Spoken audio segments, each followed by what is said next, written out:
3 years ago, the October rain hammered against the hospital windows as Aisha Thompson pushed through the final contraction, her body trembling with exhaustion after 8 hours of difficult labor. The fluorescent lights buzzed overhead, casting harsh shadows across her sweat-dampened face. In the delivery room's sterile brightness, she could hear the muffled voices of Jamal Carter's family arguing in the hallway, their raised voices penetrating even the thick walls. "Just breathe, baby," Jamal whispered. But his voice carried the familiar slur that meant he'd been drinking before coming to the hospital.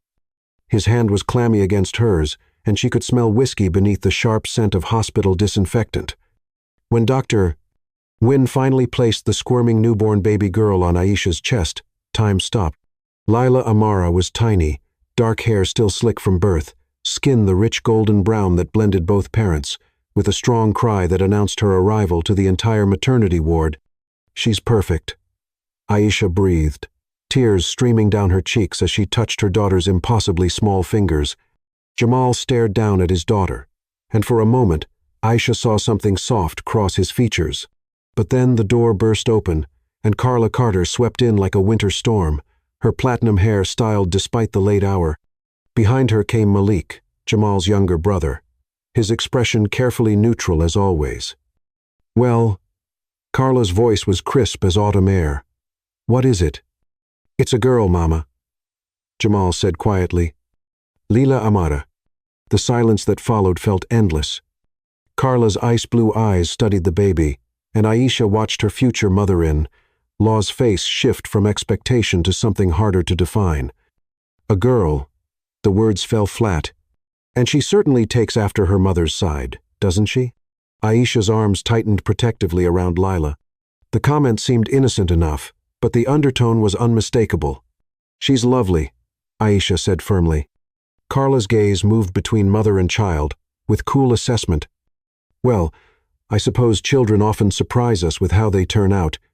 The nurse, a kind-faced black woman named Brenda, stepped between them with professional authority. "Visiting hours are over. Mom and baby need rest." But Aisha had caught the look that passed between Carla and Malik, a silent communication that made her blood chill. She'd seen that look before, during the engagement party when they discovered her family wasn't wealthy, during the wedding planning when they tried to minimize her family's involvement, during every family dinner where they'd made subtle comments about her background.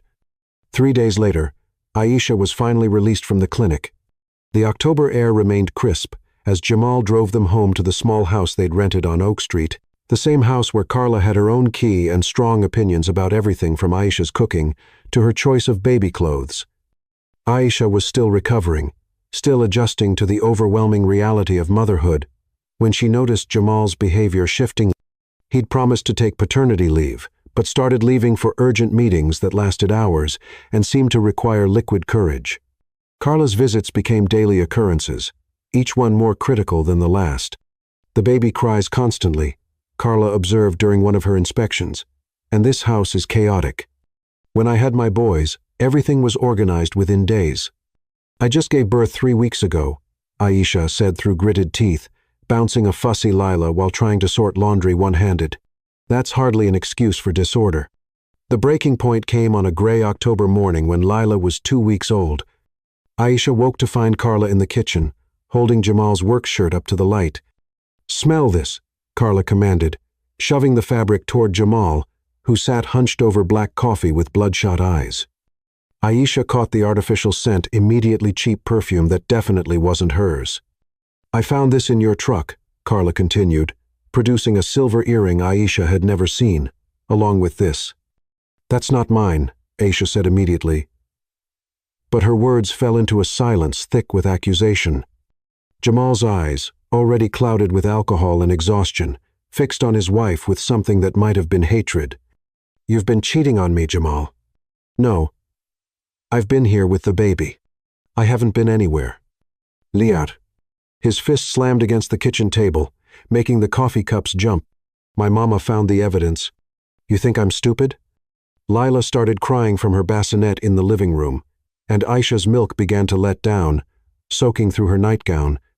The humiliation of it standing there in stained pajamas, leaking and exhausted, while her husband and his mother orchestrated her destruction nearly broke her. "I need to feed her," Aisha said, moving toward the living room. "Don't you walk away from me." Jamal's voice cracked like a whip. "I know what you are. I know what my mama warned me about your kind." The words hit like a physical blow. Aisha turned slowly, Lila's cries cutting through her heart. "My kind?" "Gold digging," Carla supplied helpfully. "I told Jamal from the beginning. Your people always want something they haven't earned."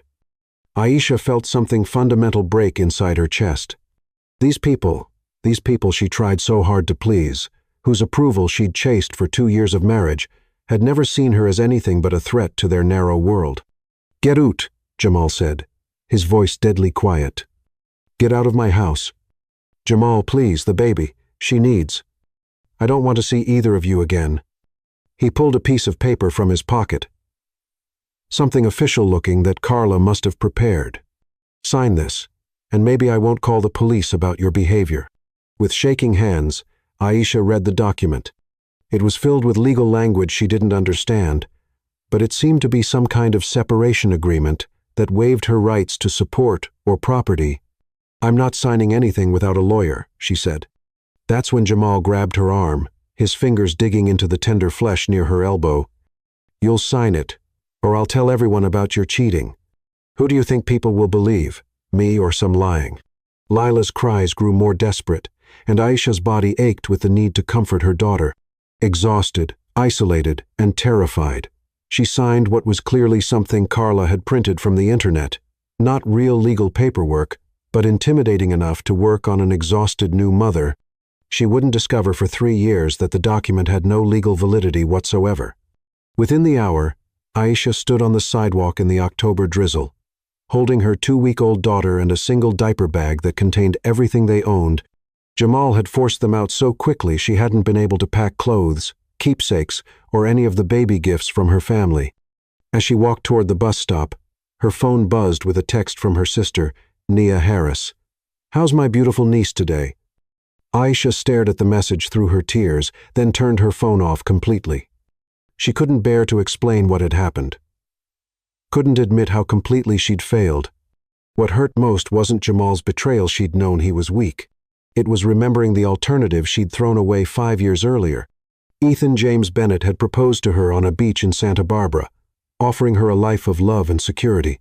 But she'd chosen Jamal instead, convinced that Ethan's ambition meant she'd always come second to his business empire.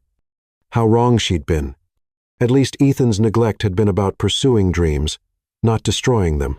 Now, standing in the rain with her infant daughter, Aisha made a promise to herself and to Lila. They would survive this.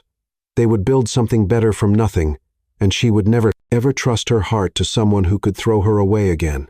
She kept her maiden name for herself and gave it to Lila too. If she was going to start over, she'd do it as Aisha Thompson, the woman she'd been before she'd believed in fairy tales about love conquering all. The bus arrived with a hiss of air brakes, and Aisha climbed aboard, carrying her daughter toward an uncertain future, leaving behind the wreckage of dreams that had never been real anyway. Chapter 2. Shadows and Search. Present day, the alarm buzzed at 4:30 a.m., and Aisha Thompson was already awake, studying the familiar water stain on their studio apartment ceiling. Sleep had become unreliable over the past 3 years, too. Many nights listening for sounds that might signal danger, too many nightmares about losing Lila, too much vigilance that had become second nature. She slipped out of bed silently, stepping over the squeaky floorboard that might wake 3-year-old Lila, who was curled up in the single bed they shared. Their apartment was cramped but spotless, every surface scrubbed until it gleamed. Maintaining control over her environment was one of the few securities Aisha had left. In the kitchenette, she started her second-hand coffee maker while opening her laptop on the small dining table that served double duty as her office. Before her restaurant shift started at 6 o'clock a.m., she had 2 hours to work on freelance marketing projects, the business she'd slowly built one client at a time. Creating this income stream had taken 18 months of nights and weekends, but Aisha had finally developed something that belonged entirely to her. She specialized in social media strategy for small businesses, drawing on her education and the experience she'd gained before Jamal convinced her to quit her corporate position. The irony wasn't lost on her. She was more skilled at her career now than when she'd had the luxury of a steady salary. Her phone showed 3 new project inquiries from potential clients who'd found her through referrals. Good. The restaurant job covered rent and basic expenses, but the freelance work was building toward something bigger, maybe eventually toward complete independence from the exhausting double shifts that left her bone-tired every night. "Mama," Lila's sleepy voice drifted from the bed. "Good morning, sunshine," Aisha said softly. Closing the laptop. "Want pancakes?" Lila padded over in her favorite pajama spink ones with unicorns that Naya Harris had bought for her birthday.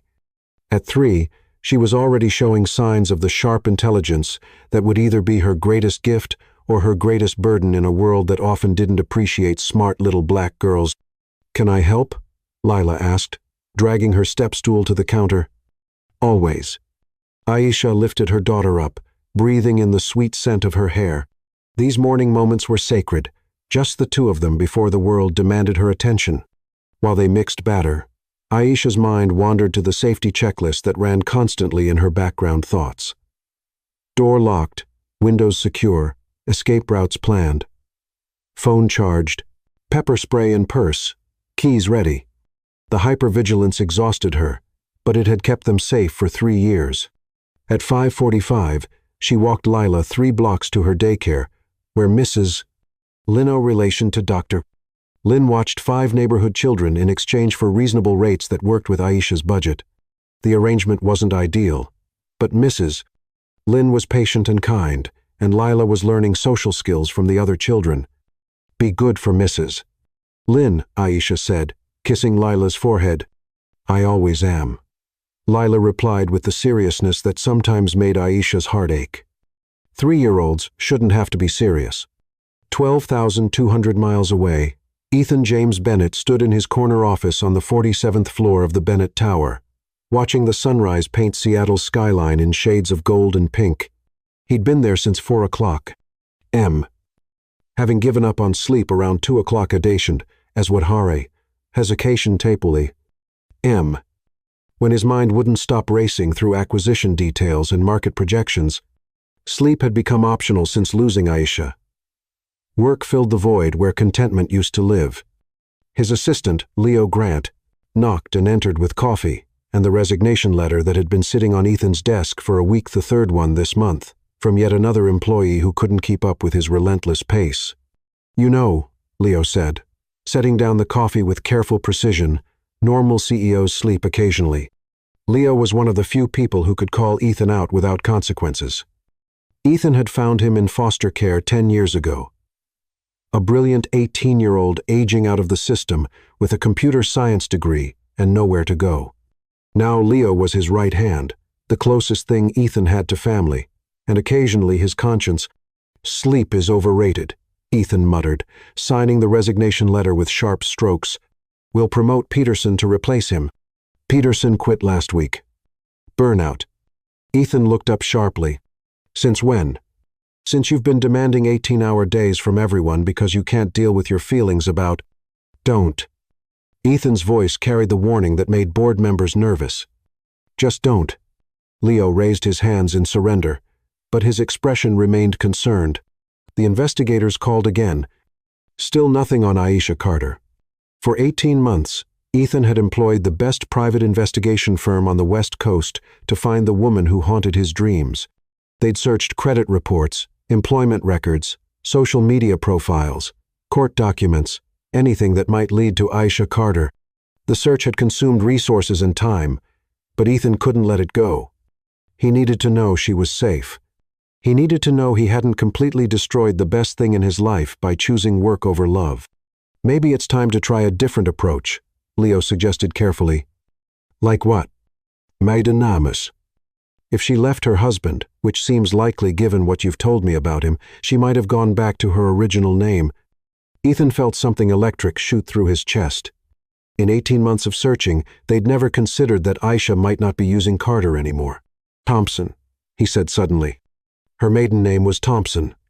Leo was already pulling out his phone. "I'll call the investigators." "No." Ethan was reaching for his own phone, fingers moving faster than they had in months. "I'll call them myself." Within hours, the investigators had found her. Aisha Thompson, employed at Lucinda's Kitchen in the Arts District, living at 1247 Pine Street, apartment 3B, single mother to Lila Amara Thompson, age 3. When Ethan saw the hospital record's birth certificate listing father as unknown, medical bills from the delivery that had gone into collections, no record of any Carter family involvement, the pieces of Aisha's story clicked into place with horrifying clarity. Jamal Carter had thrown out his wife and newborn daughter. Ethan's hands shook as he read the investigator's preliminary report. No child support payments. No contact between Jamal and his daughter. Rumors in Jamal's social circle that his ex-wife took off with some other man's kid. The lies made Ethan's vision blur with rage, but it was the financial records that broke his heart completely. Aisha had been surviving on restaurant wages and cash jobs, moving 3 times in 3 years, always just one emergency away from disaster. I need everything, Ethan told the investigator. Employment records, financial history, legal documents, medical records, everything. And I want a full background check on Jamal Carter and his family. That could take. Money is no object. I want to know what happened to her. And I want to know yesterday. Over the following weeks, the investigation revealed a story that made Ethan's controlled fury burn cold and bright. Jamal Carter's construction business had a pattern of safety violations and wage disputes that stretched back years. His mother, Carla, ran a charity that seemed to exist primarily to fund her lifestyle. Bank records showed suspicious cash deposits and transfers that suggested financial impropriety at minimum, fraud at worst. For 8 months, Ethan had been building a case that would destroy Jamal Carter completely. What had started as a search for Aisha had evolved into something larger when Ethan discovered the scope of Jamal's crimes against workers and the community. His forensic accountants had analyzed every aspect of Jamal's business dealings, finding a web of bid rigging, worker exploitation, and tax evasion that would make federal prosecutors very interested once they had enough evidence to act. The question now was whether Aisha would let him back into her life or whether she'd built walls too high for even his determination to scale. Standing in his office as evening fell over the city, Ethan made a decision that would change everything. Tomorrow, he would walk into Lucinda's Kitchen and face the woman he'd never stopped loving. He only hoped she wouldn't run. Chapter 3. Recognition and Walls. The restaurant encounter. The lunch rush at Lucinda's Kitchen was winding down when Ethan James Bennett stepped through the front door. He'd been observing the restaurant for 3 days, learning Aisha's schedule and waiting for the right moment to approach her when she wasn't overwhelmed with customers.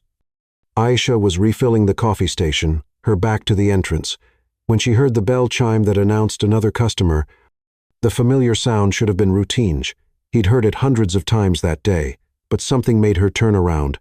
Time seemed to slow. Standing in the doorway, scanning the small restaurant with those steel-gray eyes she remembered from 1,000 dreams, was Ethan. He looked older, more refined in his tailored charcoal suit, but she would have recognized the determined set of his jaw and the way he carried himself anywhere in the world. The coffee pot trembled in Aisha's suddenly unsteady hands. She managed to set it down without dropping it. But the metallic clink against the warming plate seemed to echo through the dining room. Every head in the restaurant turned toward the sound, but Aisha barely noticed. Her heart was racing so hard against her ribs that she felt dizzy. Ethan's eyes found hers across the dining room, and she watched recognition dawn on his face like sunrise. For a moment that felt like eternity, they simply stared at each other while the world continued spinning around them. Then panic hit her like a physical blow. He can't see me like this. Aisha was acutely aware of her appearance. The yellow Lucinda's Kitchen polo shirt that had seen better days, the black pants that were starting to fade from too many washings, the comfortable shoes that prioritized standing for 8 hours over style.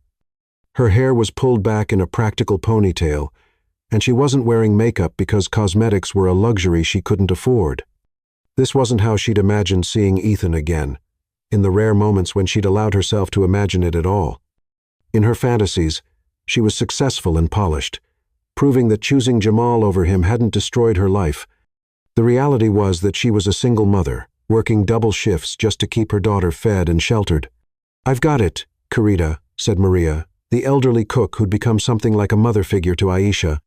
She appeared with a mop and dustpan, her kind eyes concerned as she took in Aisha's pale face. "Take a breath." But Aisha couldn't breathe. The walls of the restaurant felt like they were closing in, and she could feel Ethan's gaze on her like a weight. She needed to get out, needed to run, needed to be anywhere but here where he could see how far she'd fallen. Without thinking, she bolted toward the back exit, pushing through the swinging doors that led to the kitchen and storage area. Behind her, she heard Maria's voice calling out, "Sir, we'll be right with you." But Aisha didn't stop. The alley behind Lucinda's kitchen smelled like garbage and disappointment. Aisha pressed her back against the brick wall, trying to calm her racing heart and quiet the voice in her head that whispered, "He can't know, he can't see, he can't find out about Lila." She'd built a life on invisibility, on staying beneath notice, on making sure that Jamal and his family could never track her down. Ethan's presence threatened all of that safety. "Aisha." Her name on his lips was like a prayer and a question all at once. She hadn't heard him approach, but Ethan was standing at the mouth of the alley, his expression careful and concerned. "Don't." The word came out sharper than she'd intended. "Just don't." Ethan stopped walking, but he didn't leave. "I know this is unexpected." "Unexpected?" Aisha's voice cracked on a laugh that held no humor. "You think this is unexpected, Ethan? I haven't seen you in almost 4 years. I thought I'd never see you again."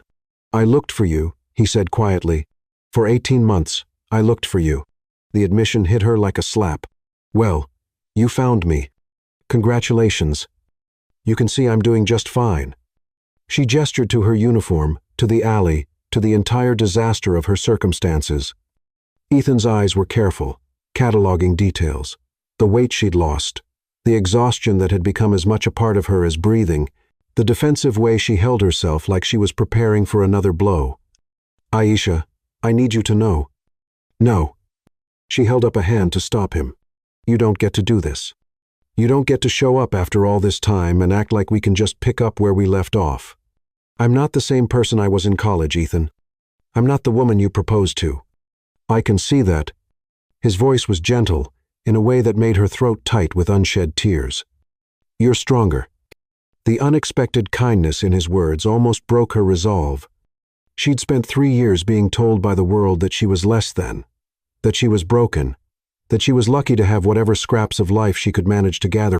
Having Ethan successful, powerful Ethan look at her with respect, instead of pity, was almost more than she could handle. "I made my choice," she said, trying to keep her voice steady. "I chose Jamal.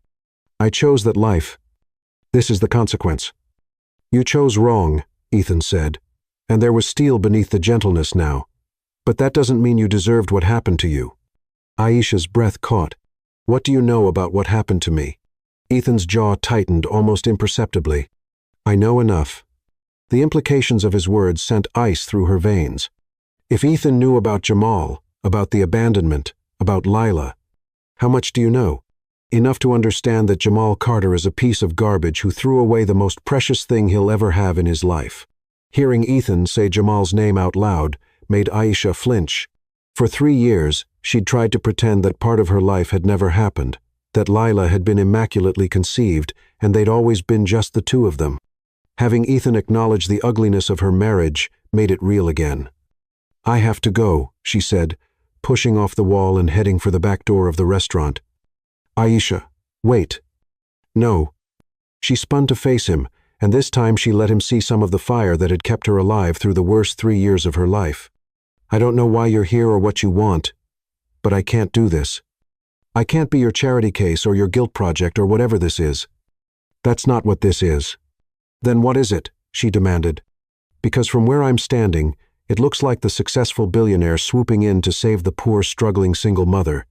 Well, I don't need saving, Ethan. I've been saving myself just fine." The mention of being a single mother hung in the air between them like a confession. Ethan's expression shifted, and she realized he was trying to calculate Lila's age, trying to determine if she'd been pregnant when they'd known each other. "I have a daughter," she said, deciding to confront it head on. "She's 3. She's Jamal's." The lie came easily because it was simpler than the truth that genetics were complicated, and Lila could have been anyone's child. Ethan nodded slowly. What's her name? Lila. The word was both an offering and a warning. That's beautiful. There was something wistful in his expression that made Aisha's chest ache. She's lucky to have you as her mother. The unexpected kindness was her undoing. Tears she'd been holding back for minutes, for hours, for years threatened to spill over. I really have to go, she whispered. This time, Ethan didn't try to stop her, but as she reached for the door handle, his voice followed her. I was wrong to put work before you. I won't make that mistake again. Aisha froze with her hand on the door. When she turned back, Ethan was pulling a business card from his jacket pocket. He approached slowly, like she was a frightened animal he didn't want to startle, and placed the card on the ground between them, along with a $50 bill. For the excellent service, he said quietly, and I hope you'll call me when you're ready to talk. Then he was gone, leaving Aisha alone in the alley with a business card and the knowledge that her carefully constructed life of invisibility had just shattered like glass on a restaurant floor. She stood there for several minutes, her hand still on the door handle, trying to process what had just happened. The $50 would cover groceries for a week, but accepting it felt like accepting charity from someone who had already seen too much of her failures. When she finally went back inside, Maria was cleaning up spilled coffee grounds with quiet efficiency. The older woman had worked at Lucinda's for 15 years and had a maternal instinct for troubled young women. You okay, Carita? Maria asked, her voice gentle with concern. I don't know, Aisha admitted, tucking Ethan's business card into her apron pocket. I honestly don't know. Maria studied her with knowing eyes. Old boyfriend? Something like that. The kind that broke your heart, or the kind that you broke his? The perceptive question caught Aisha off guard. Both, I think. Maria nodded wisely. Those are the hardest kind to see again. They remind you of who you used to be. She paused in her cleaning to look directly at Aisha. But, Querida, sometimes they also remind you of who you could still become. What do you mean? You've been working here 2 years. You're a good girl, a hard worker, a loving mother. But you're also scared. I see it in how you jump when the door chimes too loud, how you always sit facing the exit, how you never talk about Lila's father. Aisha felt exposed, not realizing her protective habits had been so obvious. I don't know what happened to you before, Maria continued, but I know running from the past only works until the past finds you anyway. When it does, you get to choose. Keep running or stand still and see what happens. The advice was simple but profound. For 2 years, Maria had been quietly watching over Aisha, covering her tables when she needed to take phone calls from Lila's daycare, bringing extra food from home when money was tight, never asking questions, but always offering support. He left $50, Aisha said, pulling out the bill. $50 for 1 cup of coffee. Maria whistled low. Either he's showing off, or he feels guilty about something. Maybe both. What are you going to do? Aisha looked at the business card in her hand, then at Maria's kind, weathered face. I don't know yet, but thank you for watching out for me all this time. Maria smiled. That's what family does, Querida. And family doesn't always share blood. Chapter 4. Breaking Point. The Crisis. 10 days after Ethan's appearance at Lucinda's kitchen, Aisha woke to the sound of Lila coughing, a deep, concerning sound that sent immediate alarm bells through her maternal instincts. She pressed her hand to her daughter's forehead and felt the unmistakable heat of fever. Mama, Lila whimpered, her usually bright eyes dull and unfocused. My chest hurts. Aisha's heart clenched. She'd been dreading this moment for 3 years, the inevitable childhood illness that would force her to choose between missing work and leaving Lila alone. But as she listened to her daughter's labored breathing, she realized this wasn't a choice at all. Lila had been fighting what seemed like a simple cold for several days, but overnight it had clearly developed into something more serious. Her breathing was shallow and rapid, and when Aisha lifted her shirt to check, she could see the slight pulling around her ribs that indicated respiratory distress. We're going to see a doctor, baby, she said, trying to keep the panic out of her voice as she gathered clothes and essentials into a bag. The emergency room at General Medical Center was exactly as Aisha remembered from Lila's birth. Overcrowded, understaffed, and operating on a triage system that didn't favor people without insurance. She'd filled out the paperwork with shaking hands, knowing that every minute of treatment would add to a bill she couldn't afford. But watching Lila struggle to breathe made financial concerns secondary.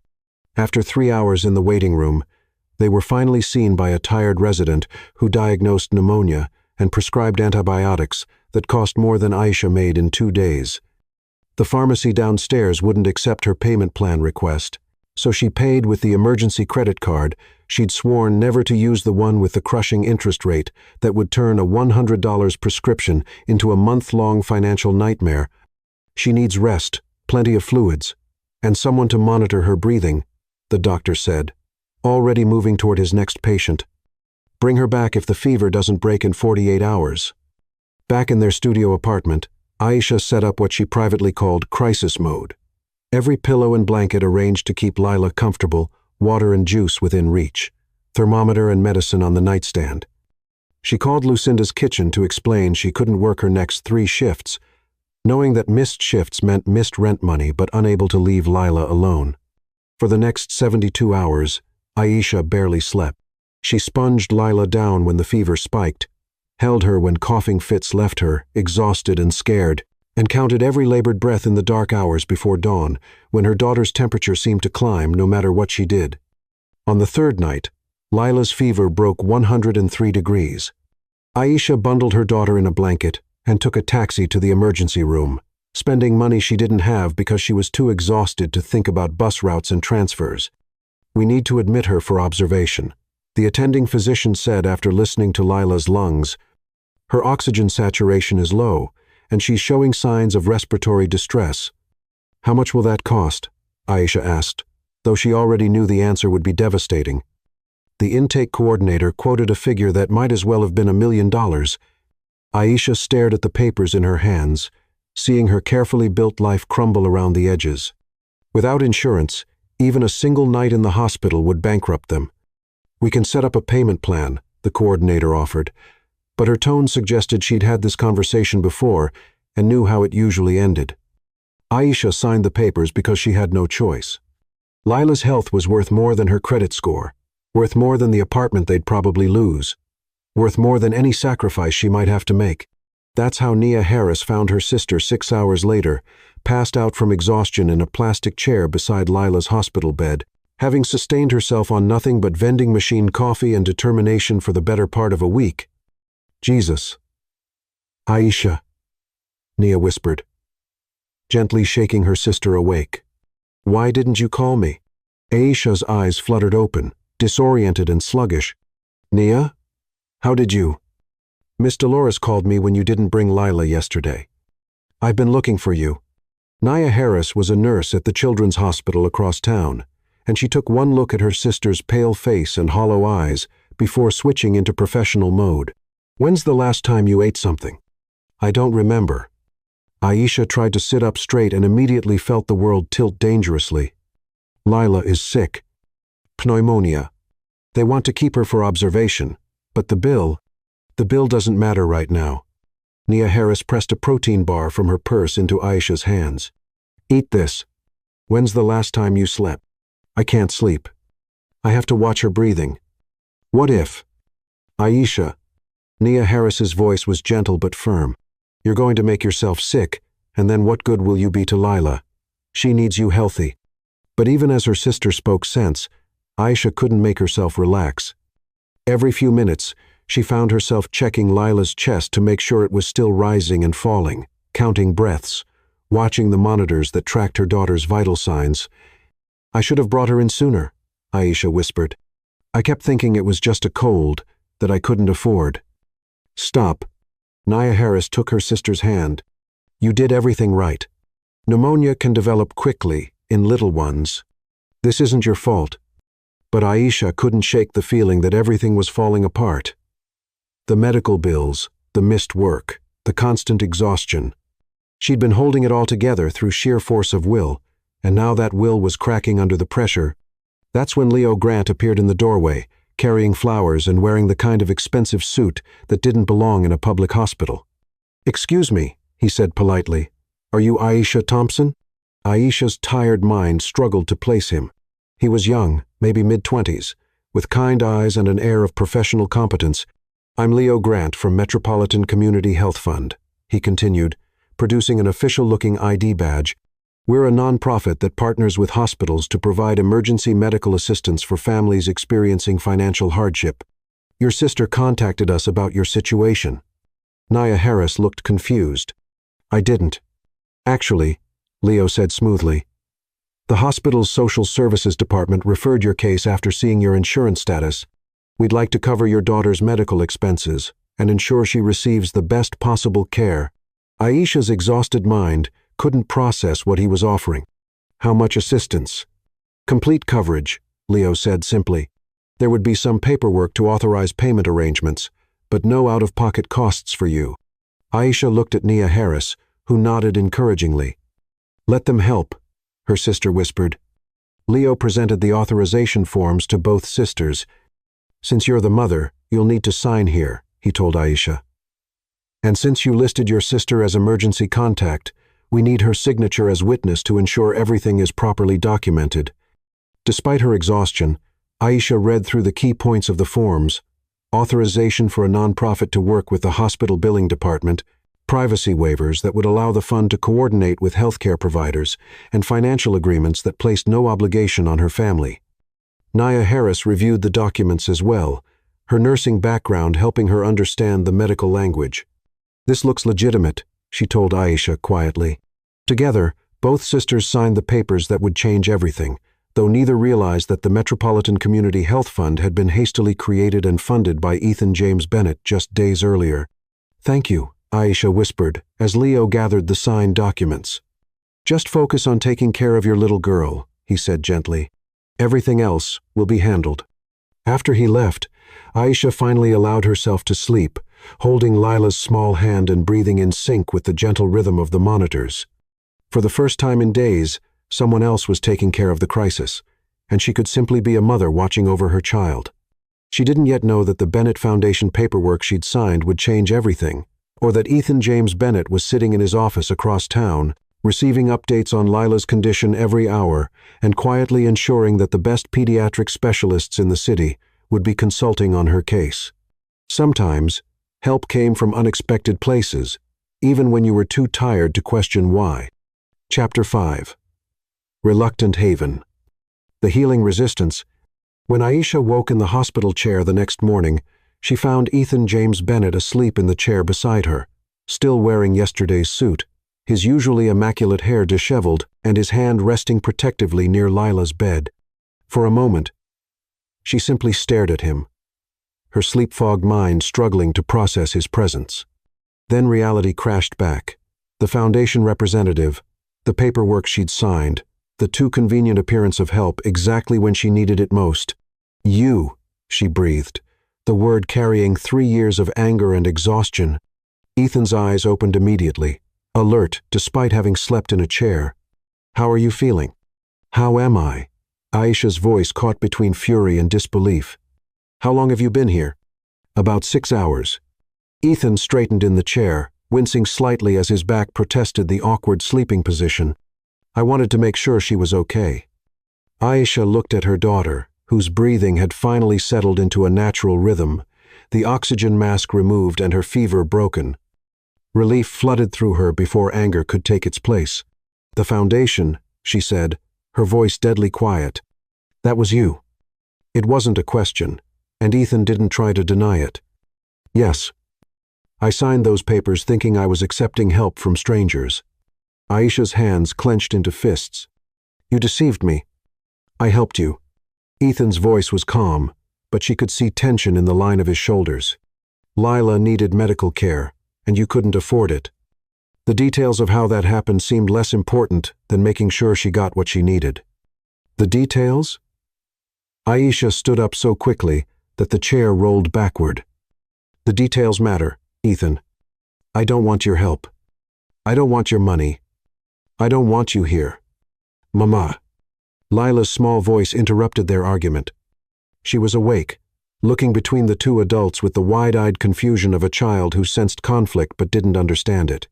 Aisha immediately switched into mother mode, her voice gentle as she moved to Lila's bedside. "Hey, baby, how are you feeling?" "Better," Lila said, though her voice was still hoarse from coughing. Her eyes drifted to Ethan with curious interest. Who's that man? Aisha felt Ethan's presence like heat behind her, but she focused on her daughter. He's someone Mama used to know. I'm Ethan, he said quietly, not moving closer, but making his voice soft and non-threatening. I'm glad you're feeling better. Lila studied him with the frank assessment that only 3-year-olds could manage. You look sad. The observation was so unexpected and accurate that Aisha felt something shift in her chest. She glanced back at Ethan and saw that Lila was right. Beneath his composed exterior, there was a deep sadness that she'd missed in her own anger. Sometimes grown-ups look sad, Lila continued with matter-of-fact wisdom. Mama looks sad sometimes too. The simple truth of it hung in the air between them. Aisha realized that her daughter had been watching her more closely than she'd thought, seeing through the brave face she tried to maintain. We should go, Aisha said, reaching for the hospital bag she'd packed. You're feeling better, and we don't need to stay here anymore. Actually, Ethan said carefully, the doctor wants to keep her for one more day of observation, just to be safe. Aisha turned to face him fully. How do you know what the doctor wants? Because I've been talking to her medical team. The pediatric pulmonologist wants to make sure her lung function is completely stable before discharge. You have no right. I have every right to care about your welfare. Ethan's composure cracked slightly, showing the emotion beneath. Both of you. The possessive note in his voice sent warning bells through Aisha's system. This was exactly what she'd been afraid of. Ethan's money and influence taking control of her life, making decisions about her and Lila without her consent. No, she said firmly. You don't get to do this. You don't get to swoop in and take over just because you have money and connections. That's not what I'm doing. Then what are you doing, Ethan? Because from where I'm standing, it looks like you're using my daughter's illness to insert yourself into our lives. Ethan was quiet for a long moment, his gray eyes studying her face. When he spoke, his voice was careful and measured. I'm trying to take care of the people I love. The admission hung between them like a bridge. Neither of them was ready to cross. Aisha felt her breath catch, but she forced herself to maintain her defensive stance. You don't love us, she said. You don't even know us anymore. I know that you've been working double shifts to keep a roof over Lila's head. I know that you've been living paycheck to paycheck, one emergency away from disaster. I know that you haven't bought yourself new clothes in 2 years because every dollar goes to taking care of your daughter. Ethan's voice was quiet, but relentless. I know that you've been carrying this burden alone for 3 years, and you're exhausted. Each observation hit like a physical blow because they were all true. Aisha had thought she'd been hiding her struggles better than that. How do you know all of that? Because I've been watching over you. Ethan's honesty was brutal and gentle at the same time. Not stalking, not intruding, just making sure you were safe. For how long? 6 months. Aisha sank back into the hospital chair, overwhelmed by the implications. You've been watching me for 6 months, and you're just now making contact? I was building a case. A case for what? Ethan's expression hardened with something that looked like controlled fury. Against Jamal Carter and his family for what they did to you. The mention of Jamal's name made Aisha's blood run cold. What case, Ethan? What are you talking about? Later, he said, glancing meaningfully at Lila, who was listening to their conversation with rapt attention. We need to focus on getting her healthy first. Aisha wanted to argue, wanted to demand answers, but Lila was looking between them with growing anxiety, and the last thing she wanted was to upset her daughter while she was still recovering. Fine, she said. But after she's released, I want answers. I want to know exactly what you think you're doing, and then I want you to leave us alone. Okay. Ethan agreed, though something in his expression suggested he had no intention of disappearing from their lives again. Dr. Lynn, the pediatric pulmonologist, arrived for evening rounds and confirmed that Lila could be discharged the following morning if her overnight breathing studies looked good. She was a kind woman who spoke directly to Lila rather than over her head, explaining in simple terms how her lungs were healing. You're a very brave girl, Doctor. Lynn told Lila. Your mama has taken excellent care of you. After the doctor left, an uncomfortable silence settled over the hospital room. Lila was getting tired again, the lingering effects of illness making her drowsy, but she was fighting sleep. I don't want to go back to sleep, she whispered to Aisha. What if the coughing comes back? Aisha's heart broke a little. Lila had been frightened by her own illness, and now sleep felt dangerous to her. "I'll stay right here," Aisha promised. "I won't leave your side." "Can the man stay too?" Lila asked, unexpectedly. "He has kind hands." Aisha looked at Ethan, who had indeed been careful and gentle in his interactions with MILLIONAIRE, reaching toward her without permission, never speaking too loudly or moving too quickly. "If your mama says it's okay," Ethan said quietly. Aisha wanted to say no, wanted to maintain the boundaries she'd tried to establish, but Lila was looking at her with hopeful eyes, and she was still weak and scared. Sometimes, being a good mother meant putting aside personal feelings for a child's comfort. "Okay," she said reluctantly. "He can stay." As Lila finally drifted off to sleep, her small hand holding onto Ethan's finger with surprising trust, Aisha found herself studying the man she'd once loved. There were new lines around his eyes, a weight to his shoulders that hadn't been there in college, and something in his expression when he looked at Lila that made her chest tight with complicated emotions. Whatever Ethan was planning, whatever case he was building against Jamal, it was clear that his feelings for her and now for Lila were real. The question was whether that made him more dangerous or less. Chapter 6: Evidence and Confessions. The investigation unfolds. The guest cottage on Ethan's estate felt like stepping into another world. Aisha had agreed to let him bring them there only because Lila needed a quiet place to recover, and their studio apartment with its thin walls and noisy neighbors wasn't conducive to healing. She'd set strict conditions: separate bedrooms, temporary arrangement only, and she would pay rent with her freelance marketing income. Ethan had accepted her terms without argument, though Aisha suspected he was humoring her rather than truly agreeing to treat this as a business arrangement. The cottage itself was beautiful without being ostentatious: exposed wooden beams, comfortable furniture, a kitchen stocked with more food than Aisha had seen in one place since before Lila was born. French doors opened onto a garden where Lila could play safely, and the master bedroom had a reading nook, perfect for a recovering 3-year-old who needed quiet entertainment. It had been 3 days since they'd left the hospital, and Lila was steadily improving. Her appetite was returning, her energy levels were slowly climbing, and the frightening cough that had sent them to the emergency room was finally fading. She'd taken to Ethan with the easy acceptance of childhood, calling him Ethan and showing him her books and drawings with increasing confidence. Aisha was less adaptable. Every kindness from Ethan felt like a debt she couldn't repay. Every comfort in the cottage reminded her of how precarious her normal life was. Every moment of security made her more anxious about the inevitable return to reality. She was working on her laptop in the cottage's living room, catching up on social media campaigns while Lila napped, when Ethan knocked on the front door. He'd been giving them space since they'd arrived, checking in each morning and evening, but otherwise respecting the boundaries she'd established. "Come in," she called, not looking up from her screen. Ethan entered, carrying a manila envelope thick with documents. His expression was serious in a way that made Aisha's stomach clench with foreboding. "We need to talk," he said. "Lila is sleeping. This is about Jamal." Aisha saved her work and closed the laptop, bracing herself for whatever revelation Ethan had been withholding. "What about him?"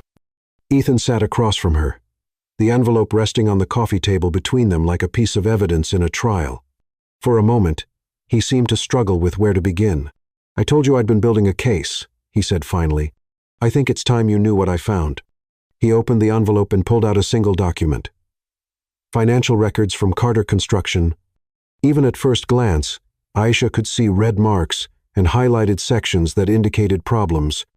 "Jamal Carter is not the man you married," Ethan began, his voice measured and controlled, or rather, he is exactly the man you married, but you never knew who that really was. Aisha stared at the financial analysis in front of her, trying to process what she was seeing. "What am I looking at?" "Systematic fraud," Ethan said simply. "Jamal's been underbidding on city contracts by cutting corners on safety and materials. He pays workers below minimum wage and pockets the difference between what he charges the city and what he actually spends." The scope of the theft was staggering. While she'd been choosing between groceries and gas money, Jamal had been stealing from public projects and vulnerable workers. "How much money?" she asked, though she wasn't sure she wanted to know the answer. "Conservative estimate, $2 million over the past 5 years. The figure was staggering. While she'd been clipping coupons and choosing between groceries and gas money, Jamal had been stealing millions from city projects and vulnerable workers. That's not all, Ethan continued, pulling out another set of documents. OSHA has been receiving anonymous complaints about safety violations on Carter construction sites for 2 years. Inadequate fall protection, defective equipment, workers forced to operate machinery without proper training. The photographs that accompanied the reports were damning. Construction sites with obvious safety hazards, equipment that looked like it belonged in a scrapyard, workers in situations that made Aisha's stomach turn. 3 men have been seriously injured on Jamal's sites in the past 18 months, Ethan said quietly. One of them, Carlos Rivera, is permanently disabled. Jamal's insurance company denied his claim based on alleged worker negligence. Aisha felt sick. If Jamal was cutting corners on safety, then Carlos's injury was Jamal's fault, not his own. Ethan's controlled fury was becoming more apparent with each revelation. Carlos has 3 children. His wife works 2 jobs trying to support the family, while he deals with chronic pain and limited mobility. The injustice of it made Aisha's hands shake. While she'd been struggling to survive Jamal's abandonment, other families had been suffering because of his greed and negligence. "There's more," Ethan said, and his voice carried a note of warning that made Aisha brace herself. The next document was a tax analysis of Carla Carter's Hearts Helping Hands charity organization. What Aisha saw made her understanding of Jamal's family shift into sharper, uglier focus. "Your former mother-in-law has been running a fake charity for 6 years," Ethan explained. "They collect donations for disadvantaged children and community development. But 90% of the money goes to administrative costs, which means Carla's salary, travel expenses, and personal purchases." The paper trail was extensive. Carla had used charity funds to pay for luxury vacations, high-end clothing, jewelry, and even home renovations. She'd bought designer handbags with money donated by well-meaning church congregations who thought they were helping children in need. She's stolen approximately $400,000 from people who were trying to do good in their community, Ethan said, and she's been claiming tax deductions for charitable work while living off the donations. Aisha felt something cold and hard settle in her chest. "They destroyed me for being poor, while they were literally stealing from poor people." Yes. The simple confirmation hit harder than a longer explanation would have. Carla Carter had looked down on Aisha for her working-class background, while simultaneously stealing from the working class. She'd called Aisha a gold digger, while she was literally digging gold from charity donations. "How did you find all of this?" Aisha asked. "Forensic accountants, private investigators, and public records research," Ethan replied. "Most of this information was hiding in plain sight once we knew where to look. Jamal and his family got careless because they thought they were untouchable." Ethan pulled out another document. Bank records showing unusual cash deposits and transfers between Jamal's business account and his mother's charity. "They've been laundering money through the charity," he explained. "Jamal funnels excess profits from his fraudulent contracts to Carla. She runs it through Hearts Helping Hands as fake donations, then transfers it back to him as consulting fees for construction projects that never happen." The complexity of the fraud was stunning. This wasn't opportunistic crime. It was a sophisticated operation that had been running for years. "But here's the thing that makes me angriest," Ethan said. And for the first time, his professional composure cracked slightly. "They had all of this money, millions of dollars from fraud and theft, and they threw you out in the rain with a newborn baby because you weren't good enough for them." The emotional weight of that truth hit Aisha like a physical blow. She'd spent 3 years believing that she'd been abandoned because she was inadequate somehow, not wealthy enough, not white enough, not worthy enough. But the reality was that Jamal's family had been criminals who'd destroyed her life, not because she was lacking, but because they were monsters. "There's something else," Ethan said gently. "Something only you can help us prove." He showed her Marcus's statement about the night they threw her out, how Jamal and Carla had planned the whole thing, how the evidence had been planted, how they'd laughed about it afterward. "Marcus's testimony is powerful, but prosecutors will want corroboration," Ethan explained. "They'll want evidence that you were systematically abused and manipulated. Your testimony about their behavior patterns, their methods of control, their history of manipulation, that's crucial evidence that only you can provide." Aisha stared at the documents spread across the coffee table. Years of fraud, theft, and deliberate cruelty laid out in official statements and witness accounts. For the first time, she understood that she wasn't just a victim in this story. "You need me to testify," she said. "We need you to help us understand how they operate," Ethan corrected.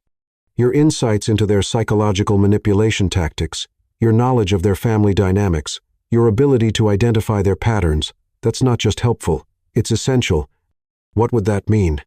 "It means working with federal prosecutors to build the strongest possible case. It means helping other victims understand they're not alone. It means being part of the solution instead of just a casualty of their crimes." For the first time in 3 years, Aisha felt something besides exhaustion and determination. She felt the cold, clean burn of righteous anger.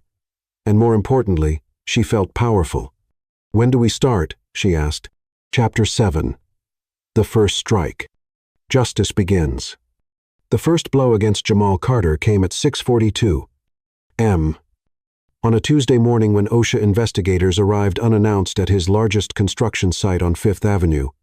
Aisha watched the local news coverage from Ethan's cottage, Lila playing with blocks at her feet, as reporters described safety inspections following multiple worker complaints filed over the past 6 months. Ethan sat beside her on the couch, his laptop open to monitor social media responses and news coverage. This wasn't the coordinated media blitz Aisha had expected. It was a single, carefully planned inspection that had drawn attention because of Jamal's confrontational response to the investigators. "How did you arrange this timing?" Aisha asked, watching Jamal argue with an OSHA inspector on the morning news. 6 months of documentation," Ethan replied, scrolling through real-time social media posts about the inspection.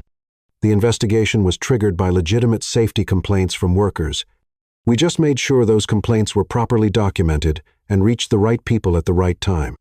On screen, Jamal appeared outside his construction site, his face red with rage as he gestured angrily at the OSHA inspector documenting violations. Even from a distance, Aisha could see the familiar signs of his escalating temper. The clenched fists, the aggressive posture, the way he invaded other people's personal space when frustrated. The inspector, a middle-aged woman with 30 years of experience, remained calm while photographing equipment violations and interviewing workers. "Mr. Carter," a reporter called out, "how do you respond to allegations of safety violations on your sites?" "This is harassment," Jamal shouted, pointing at the camera with the same aggressive finger pointing Aisha remembered from their worst fights. "Someone's targeting my business, and I'm going to find out who. These are trumped-up charges from disgruntled employees who want to blame their own incompetence on my company." Aisha felt a chill of old fear watching him lose control on television. This was the Jamal she remembered from their marriage, irrational, paranoid, and looking for someone to blame for his own failures. But something in his eyes suggested that, beneath the public outburst, his mind was already working on a different level, calculating his next moves even as he performed his injured victim routine for the cameras. "He knows someone's coming for him," she said quietly. "Let him know," Ethan replied, though his voice carried less satisfaction than Aisha had expected. Fear makes people make mistakes. But Jamal's paranoia proved more problematic than Ethan had anticipated. Rather than the immediate social media outburst they'd expected, Jamal went silent for 3 days, consulting with lawyers, hiring reputation specialists, and carefully crafting his response strategy. When he finally emerged publicly, it was with a calculated counterattack that caught everyone off guard. "We have a problem," Leo announced during an emergency meeting in Ethan's home office on Friday evening. He'd driven out from the city with urgent updates that couldn't wait for their regular Monday briefing. Aisha had joined the meeting despite Ethan's initial reluctance to involve her directly in the planning. She'd made it clear that she wouldn't be sidelined in her own story. If they were going after Jamal, she wanted to understand every risk and development. "Jamal's not reacting emotionally like we expected," Leo continued, spreading newspaper clippings and printed social media posts across Ethan's desk. "He's getting expert help, and it's effective." The evidence was damning. Jamal had hired Peterson and Associates, one of the city's most expensive reputation management firms, known for rehabilitating politicians and business executives caught in scandals. Within 72 hours, they'd crafted a narrative that painted Jamal as a hard-working small business owner being targeted by unnamed powerful interests. "Look at this," Leo said, showing them a professional video Jamal had posted on his company's social media accounts. In it, he appeared calm, reasonable, and dressed in work clothes instead of his usual expensive suits. The message was carefully crafted. He was a blue-collar entrepreneur, being attacked by wealthy elites who wanted to destroy honest American businesses. "What can he actually do?" Aisha asked, studying the polished messaging. "The documentation is real. The violations are documented." "He can muddy the waters," Leo explained, pulling up news articles on his tablet, make himself look like a victim, claim he's being framed, turn public opinion in his direction. "And if he figures out who's behind the investigation, he can't touch us legally," Ethan said firmly, though Aisha noticed tension in his voice. "Everything we've done has been through proper channels. But he might try to retaliate in other ways," Leo continued, "especially if he discovers Aisha's involvement. And there's something else. He's filed preliminary paperwork for a defamation lawsuit against unnamed parties for what he claims is a coordinated harassment campaign." The room fell silent. A defamation lawsuit, even a frivolous one, could tie up the investigation in legal proceedings for months, while Jamal had time to destroy evidence and intimidate witnesses. "How strong is his legal position?" Ethan asked. "Weak on the merits but potentially effective as a delay tactic," Leo replied. "His attorneys are claiming prosecutorial misconduct and demanding to know who's behind the investigation. If they can prove we coordinated with law enforcement in any way that violates due process, or if they can frame this as wealthy interests manipulating the justice system." "We followed all proper channels," Ethan said, but his voice carried less certainty than usual. "We did, but we also moved efficiently, and Jamal's lawyers are smart enough to exploit anything that looks suspicious. They're already questioning why OSHA suddenly became interested in Carter construction after years of routine inspections." The second phase of their plan launched the following week, when the city's Financial Crimes Unit received detailed documentation about irregularities in Carter Construction's bidding history. The analysis, prepared by Ethan's forensic accountants, highlighted patterns that suggested systematic fraud over several years, but Jamal's response was swift and more sophisticated than they'd anticipated. By Thursday morning, Jamal had not only hired a criminal defense attorney, but had also filed an injunction to halt any further investigation, pending resolution of his defamation claims. It was a brilliant legal strategy. Use the civil courts to stop the criminal investigation, while building a public narrative of persecution. "This is bad," Leo announced during another emergency meeting. Jamal's lawyers filed an injunction, claiming the investigation violates his due process rights. They're arguing that unnamed powerful interests are manipulating law enforcement to target him unfairly. Ethan stared at the legal documents Leo had placed on his desk. For the first time since this began, Aisha saw doubt in his eyes. "How long could this delay things?" Ethan asked. "Months, potentially. Maybe longer if they can make their harassment claims stick." Aisha felt the familiar weight of powerlessness settling over her. "So he wins?" "Not wins," Leo said carefully. "But he buys time to destroy evidence, intimidate witnesses, and build his victim narrative. And there's something else that's more concerning." Leo pulled out another document, a settlement offer letter. "Carlos Rivera is having second thoughts about his lawsuit. Jamal's people approached his family yesterday not with threats, but with a settlement offer, enough money to pay for his medical bills, ongoing care, and compensation for lost wages. They're being very smart about this. No intimidation, just a generous offer to make the problem go away quietly." The room fell silent again. Losing Carlos's testimony would severely weaken their case, and Ethan realized his strategic thinking had underestimated Jamal's ability to fight back effectively. "What did Carlos say?" Aisha asked. "He hasn't decided yet, but his wife is pushing him to take the money. She's tired of the stress, tired of fighting, and they genuinely need the financial security. From her perspective, taking a settlement that guarantees their family's future makes more sense than gambling on a lengthy legal battle that might not succeed." Ethan was quiet for a long moment, his jaw tight with controlled frustration. This was the one scenario he hadn't adequately planned for. Jamal being smart enough to use both the legal system and financial pressure defensively, instead of just lashing out emotionally. "There's more," Leo continued reluctantly.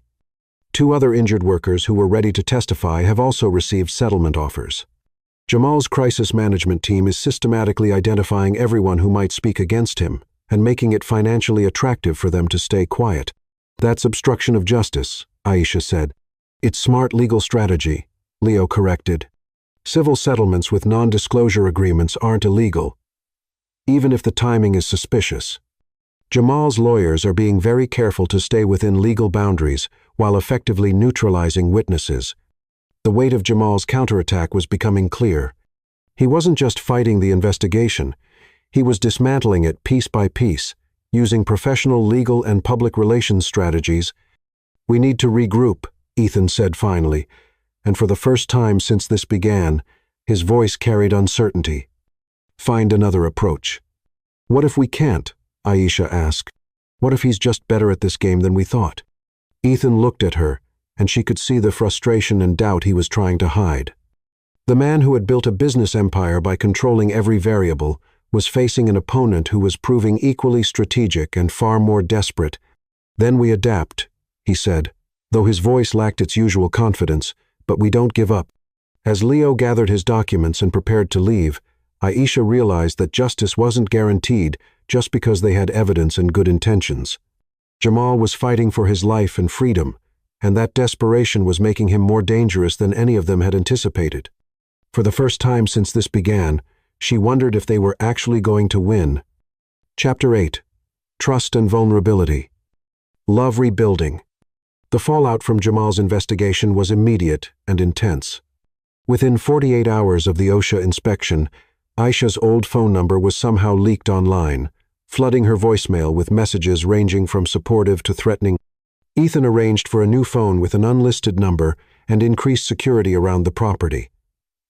But the violation of privacy left Aisha feeling exposed and vulnerable. "I can't take Lila to the grocery store without wondering if someone's going to recognize me," Aisha said, pacing the cottage's living room while Lila napped. "This isn't what I wanted when we started this." Ethan looked up from his laptop, where he'd been monitoring online discussions about Jamal's case.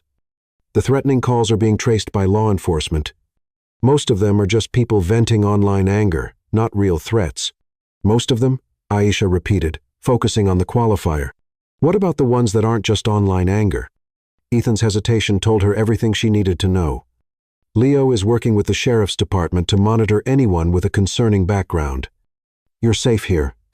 "That's not really an answer.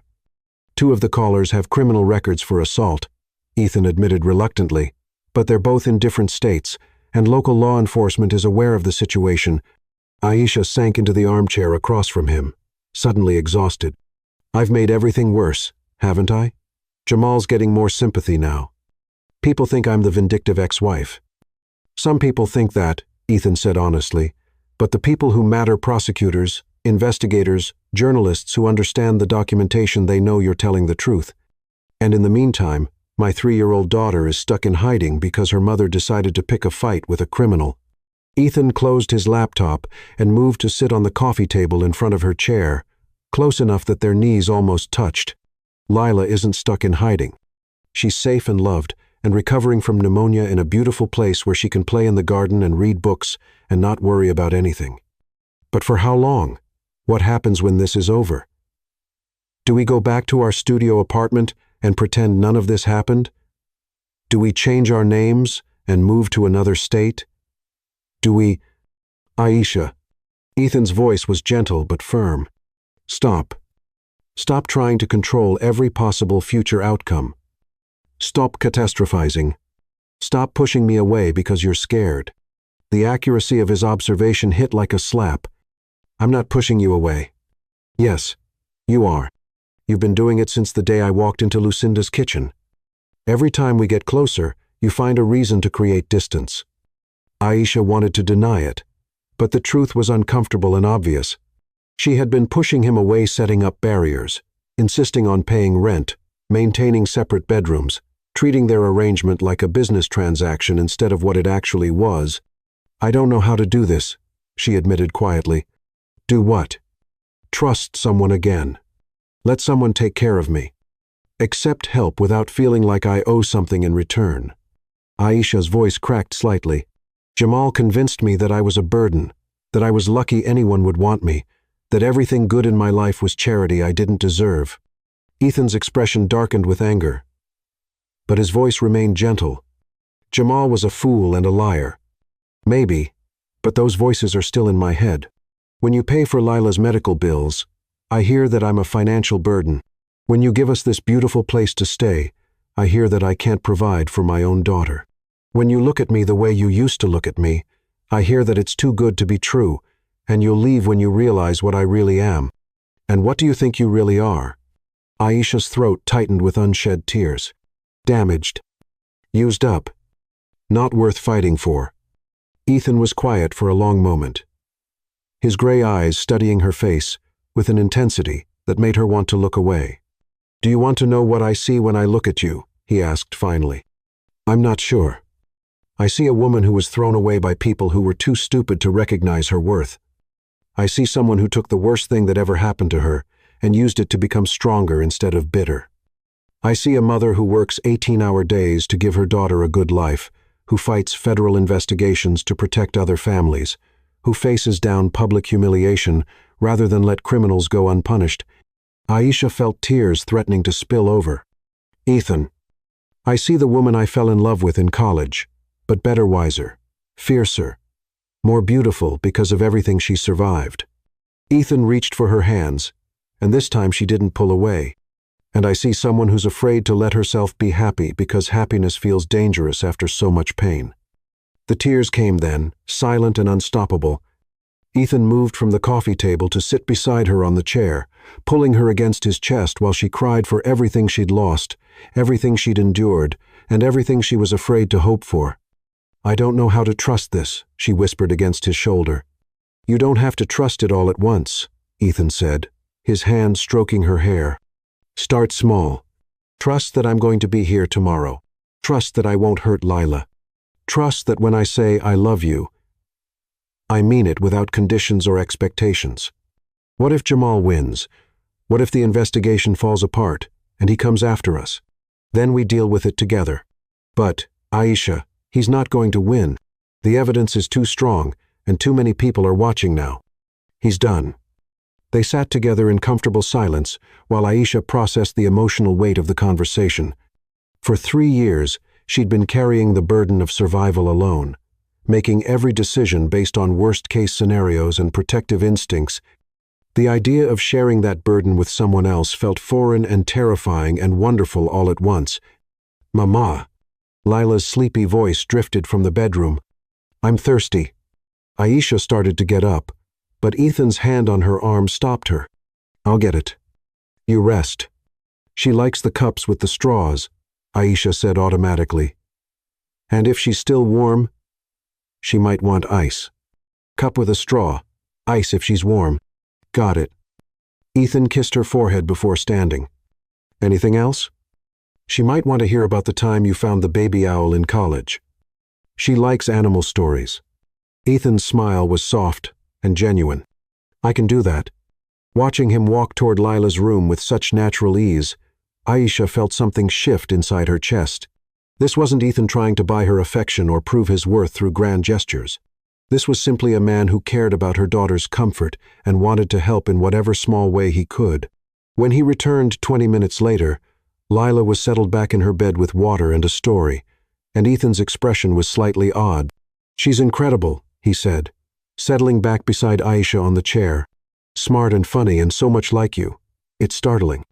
She asked about you the other day, Aisha admitted, whether you were going to be her new daddy. Ethan's intake of breath was sharp. What did you tell her? That grown-up relationships are complicated, and she shouldn't worry about it. Aisha looked at him carefully. What would you have wanted me to tell her? The truth, that I love her mother very much, and I hope someday she'll let me be part of your family officially. The word officially hung between them like a question and a promise. Aisha felt her carefully constructed walls cracking not from pressure or manipulation, but from the steady warmth of someone who had never stopped believing she was worth loving. Ethan, she said quietly, tomorrow, when Lila wakes up, maybe we could make breakfast together, all 3 of us, like a family. His smile was brighter than sunrise. I'd like that very much. For the first time in 3 years, Aisha allowed herself to imagine a future that didn't involve constantly looking over her shoulder or preparing for the next crisis. It felt dangerous and beautiful, and absolutely terrifying. It felt like hope. Chapter 9. The Reckoning. Legal Victory. 6 months after the first OSHA inspection, the criminal investigation reached a critical turning point. The legal delays Jamal had orchestrated had actually worked against him. While his lawyers stalled, more witnesses came forward, more evidence surfaced, and federal prosecutors had time to build an airtight case. The injunction Jamal's lawyers had filed was ultimately overturned when prosecutors presented additional evidence that proved their investigation was legitimate and properly conducted. Aisha woke to find Ethan already dressed and drinking coffee at 5:30 a.m. His phone buzzing with updates from Leo and the legal team. "Today's the day," he said, looking up from a text message with grim satisfaction. "Federal prosecutors are filing charges against Carter Construction. The grand jury voted to indict yesterday." Aisha felt her stomach clench with nervous energy. After months of delays and setbacks, she'd almost stopped believing this day would come. "What changed?" she asked, settling beside him at the kitchen table. "Carlos Rivera changed his mind about the settlement," Ethan replied. "When he saw how many other workers were coming forward, he decided he couldn't take money to stay quiet while other families suffered." The breakthrough had come when Aisha agreed to speak directly with Carlos and his wife, sharing her own story of being silenced and isolated. Her testimony about Jamal's manipulation tactics had helped other victims understand that they weren't alone and that speaking up was the only way to prevent future harm. "The federal prosecutors have been building this case for 8 months, Ethan continued. Jamal's delay tactics gave them time to find even more evidence. Bank records, tax documents, witness testimonies from 15 different workers. It's comprehensive. At 9:15 a.m., Aisha's phone rang. It was Leo, calling from downtown where he'd been monitoring the federal courthouse as part of their legal team's coordination efforts. "It's starting," Leo said, his voice tight with excitement. "Federal marshals just entered Carter Construction's offices with arrest warrants. I can see them through the office windows from the coffee shop across the street." Aisha felt her hands start to shake. After 3 years of Jamal living freely while she struggled to survive his abandonment, the moment of justice felt surreal. "Are you watching it happen right now?" she asked. "Yes. They're bringing him out in handcuffs now. He looks completely shocked." Ethan took the phone. "What's his demeanor?" "Stunned. He's trying to argue with the agents. But they're not engaging. His legal team must not have warned him this was coming today." An hour later, the local news interrupted regular programming with footage of the arrest. Aisha and Ethan watched as Jamal Carter, owner of Carter Construction, was led from his office building in handcuffs. The news cameras had arrived after Leo's call, capturing the aftermath rather than the arrest itself.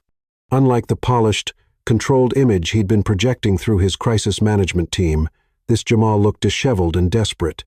The reporter's voice carried over the footage. "Carter is facing federal charges, including conspiracy to commit fraud, violation of federal labor laws, tax evasion, and wire fraud. If convicted on all counts, he could face up to 25 years in federal prison." Aisha watched her ex-husband's face on television and felt something she hadn't expected, a strange mixture of relief and sadness.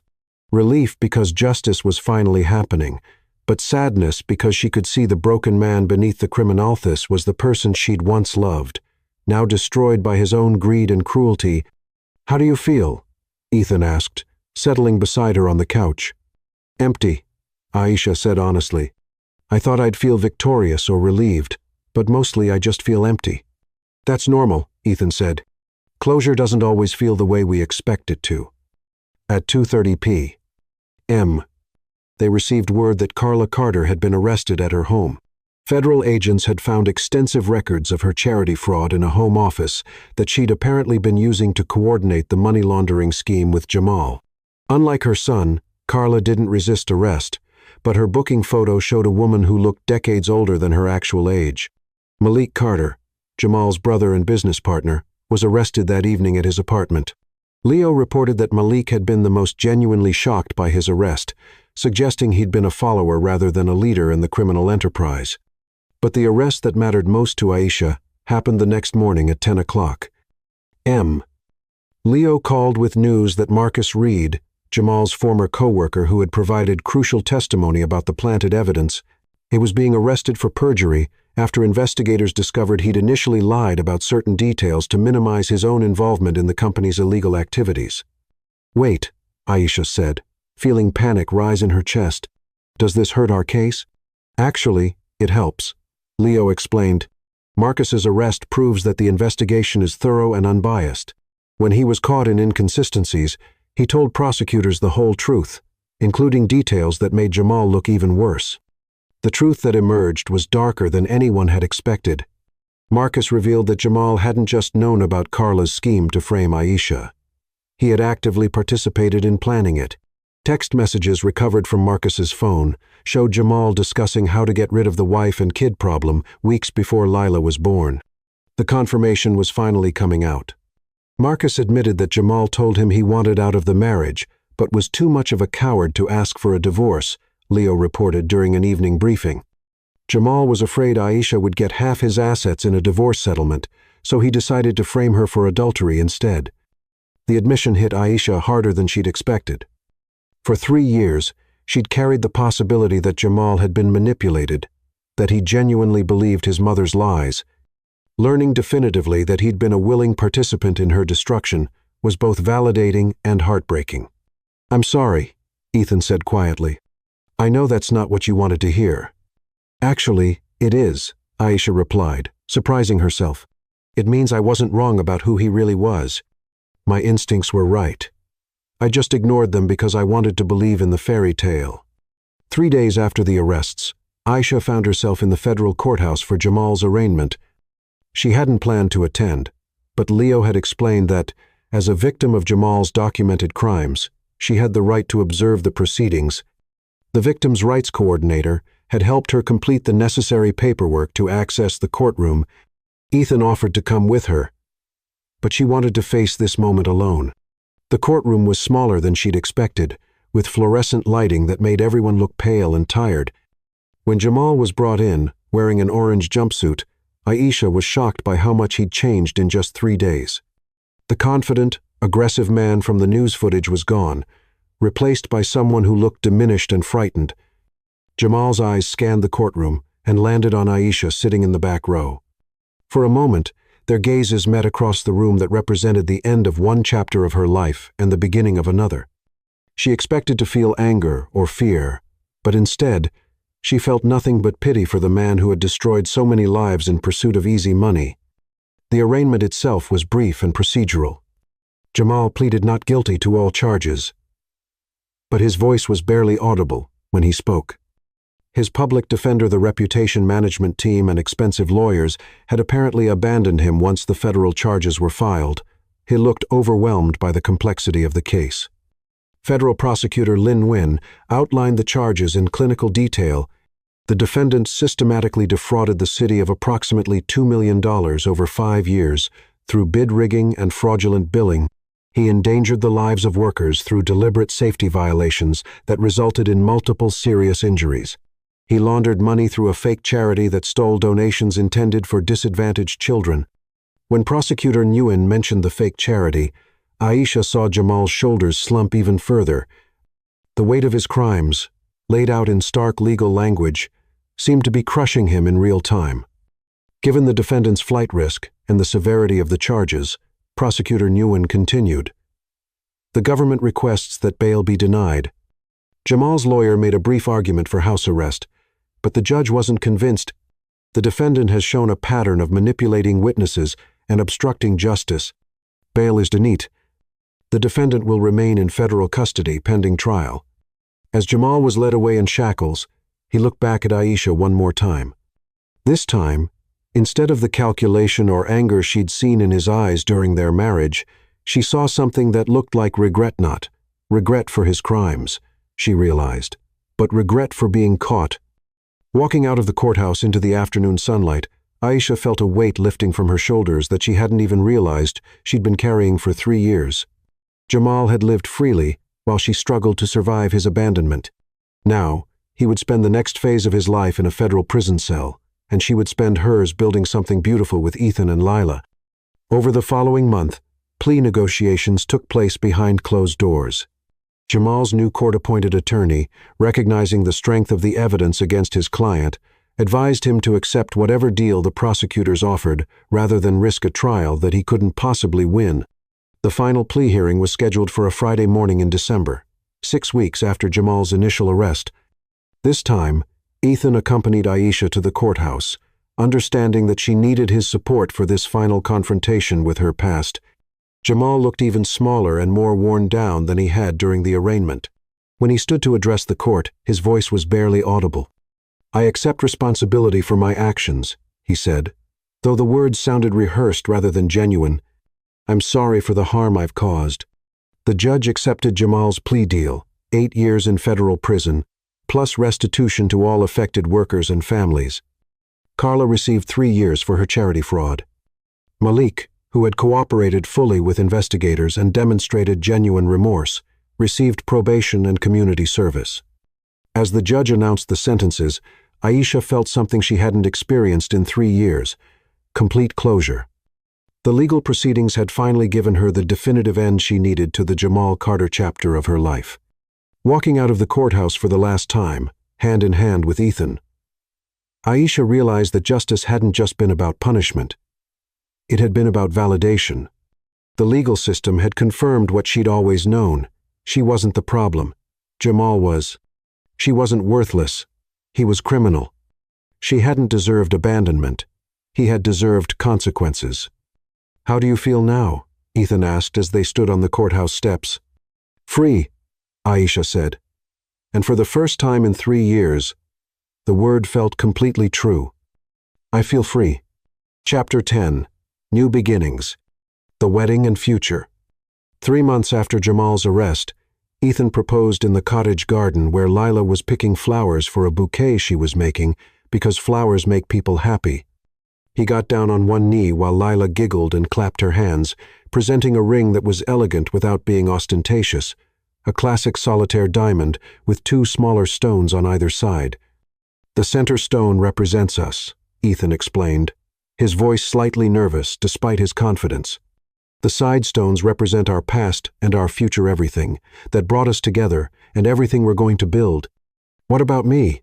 Lila asked, not understanding the significance but wanting to be included. Ethan reached into his pocket and pulled out a small jewelry box containing a delicate gold bracelet with a tiny heart charm. "This is for you, Lila. It means you're part of our family forever." Lila's squeal of delight was so loud that birds flew out of the nearby trees.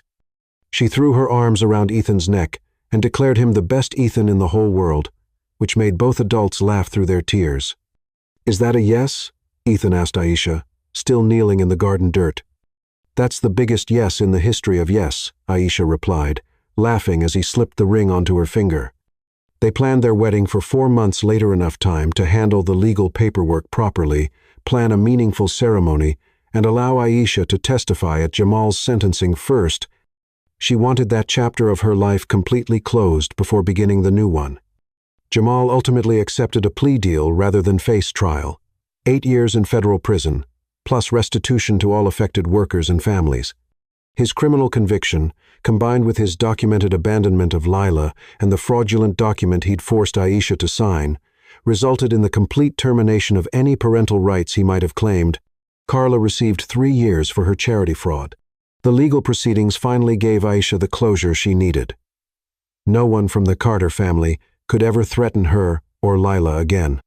Leo handled the wedding logistics with his usual efficiency, working with a local coordinator to transform the cottage garden into a ceremony space that looked like something from a fairy tale. Nia Harris flew in from Chicago to serve as maid of honor, bringing with her a wedding dress she'd secretly bought months earlier, just in case this day ever came. It was perfect, elegant, but not overly formal, with lace sleeves that covered the small scars on Aisha's arms from her hardest years and a flowing skirt that would photograph beautifully with Lila. The morning of the wedding, Aisha woke feeling surprisingly calm. She'd expected nerves or panic or the familiar anxiety that had become her constant companion, but instead, she felt peaceful and certain in a way she hadn't experienced since childhood. "How are you feeling, baby?" Nia Harris asked, helping her with the final touches of makeup. "Like I'm finally doing something right," Aisha replied honestly. "For the first time in years, I'm making a choice based on love instead of fear." Lila was beside herself with excitement, wearing a flower girl dress that made her look like a princess, and practicing walking slowly like a lady while carrying her basket of rose petals.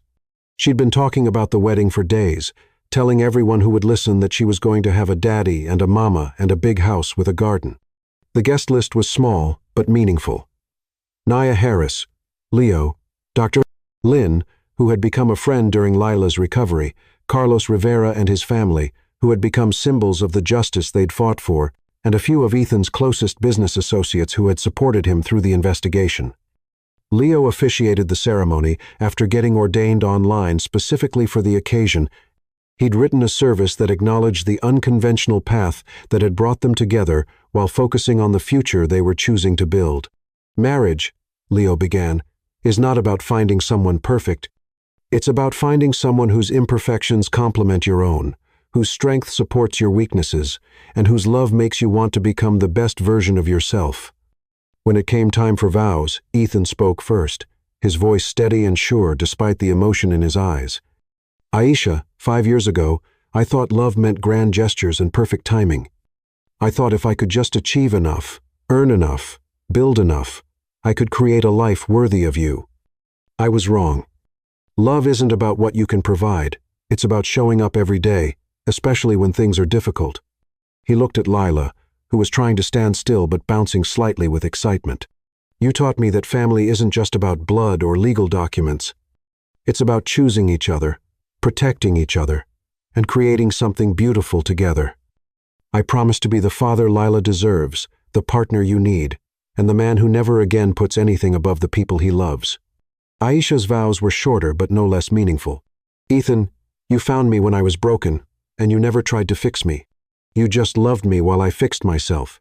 You showed Lila what a good man looks like, and you showed me that it's possible to trust again without losing myself in the process." She took a shaky breath, looking at the small gathering of people who had become their chosen family. "I promise to build something beautiful with you, not just a marriage, but a partnership that honors our past while embracing our future. I promise to love you with my whole heart, to trust you with our daughter's happiness, and to never again let fear make decisions for us." When Leo pronounced them husband and wife, Lila threw rose petals in the air and shouted, "Hooray!" With such enthusiasm that everyone burst into laughter. Ethan's kiss was gentle and reverent, tasting of promises kept and dreams fulfilled. The reception was held in Ethan's main house, where the dining room had been transformed with flowers from the garden and pictures chronicling their journey. College photos, pictures of Lila as a baby, recent images of the three of them building snowmen and reading books and becoming a family. During dinner, Carlos Rivera stood to offer a toast that brought tears to everyone's eyes. "To Aisha and Ethan," he said, raising his glass, "who proved that justice and love are not abstract concepts. They are choices we make every day. Thank you for fighting for people like me and my family. Thank you for showing us that good people still exist in this world." As the evening wound down and guests began to leave, Aisha found herself standing in the garden where everything had changed, watching Ethan push Lila on the swing set while she giggled with pure joy. "Mrs. Bennett," Leo said, appearing beside her with a glass of champagne. The name sent a thrill through her. "Mrs. Bennett. Aisha Bennett." It sounded like a new beginning, like the woman she was becoming rather than the woman she'd been. "How does it feel?" Leo asked. "Surreal," Aisha admitted. "6 months ago, I was working double shifts just to keep us afloat. Now I'm married to a billionaire and living in a mansion. But that's not really what changed, is it?" Leo looked at her curiously. "What do you mean?" 6 months ago, I was surviving. Now I'm living. The mansion and the money are nice, but what really changed is that I'm not afraid anymore." He was right. The external circumstances were dramatic, but the internal transformation was what truly mattered. She was no longer the woman who jumped at unexpected sounds, or checked locks obsessively, or planned escape routes from every room she entered. Ethan wants to expand his foundation, Aisha said. Create a comprehensive program for single mothers, rebuilding their lives after domestic situations. He asked me to develop and run it. Are you going to do it? Yes, Aisha said, surprised by how certain she sounded. I want to help other women who are where I was. I want them to know that survival is just the beginning. There's so much more possible if you're brave enough to reach for it. The program would include emergency housing assistance, job training, childcare support, and legal aid, everything Aisha wished she'd had access to during her darkest days. They already had commitments from local hospitals, legal clinics, and educational institutions to provide services. As the last guests departed and the three of them settled into their new life together, Aisha reflected on the journey that had brought them to this moment. Jamal Carter was serving an 8-year federal sentence. Carla's charity had been dissolved, and its assets distributed to legitimate organizations helping families in need. The construction industry had implemented stronger safety protocols to protect workers. Most importantly, families like Carlos's were getting the support they needed to rebuild their lives, and other women in situations like Aisha's had resources to help them start over safely. That night, after Lila was asleep in her new room, decorated with princesses and unicorns and everything, a little girl could want Ethan and Aisha sat on their bedroom balcony, looking out over the garden where they'd been married. Any regrets? Ethan asked, taking her hand and running his thumb over her wedding ring. Only one, Aisha said, snuggling closer to him in the cool evening air. What's that? I regret that it took us so long to get here. She looked up at him with eyes that held no shadows, only love and possibility. But maybe we needed the journey to appreciate the destination. Ethan kissed her forehead, breathing in the scent of her hair and the promise of all their tomorrows. Diamond hearts never break, he whispered. They just get stronger. And in the distance, they could hear the gentle sound of their daughter's peaceful breathing, safe and loved and surrounded by the kind of family that chooses each other every single day.